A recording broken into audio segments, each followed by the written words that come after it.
निधी वाटपावरून शिंदेचे आमदार संजय गायकवाडांचा भाजपवर गंभीर आरोप आहे। न ऐकणाऱ्यांवर खोटे गुन्हे दाखल करण्याचा प्रयत्न होतो असं संजय गायकवाडांनी म्हटलेलं आहे। भाजपच्या लोकांना कामं देऊनही आमच्या लोकांवर अन्याय असं गायकवाडांनी म्हटलंय। नाव न घेता चिखलीच्या भाजप आमदार श्वेता महालेंकडे गायकवाडांचं पोट असल्याची चर्चा आहे।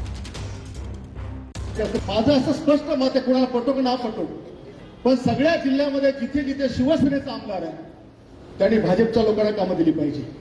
जिथे भाजपचा आमदार आहे त्यांनी सेनेच्या लोकांना काम दिली पाहिजे।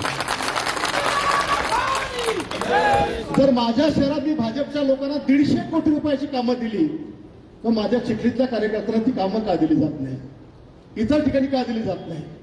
आणि का अनेकांनी जर नाही ऐकलं तर आता त्याच्यावर गुन्हे, खोटे गुन्हे दाखल करायचे प्रयत्न झाले। आणि म्हणून मी विचार केला की आपण आता चिखलीमध्ये लक्ष घातलं पाहिजे। आणि पाहता पाहता कालपर्यंत 75 गावचे प्रवेश झाले आणि पुढच्या 10 दिवसामध्ये 65 गावांनी वेगळी प्रवेश होणार। चांगले चांगले गट स्फोट होणार।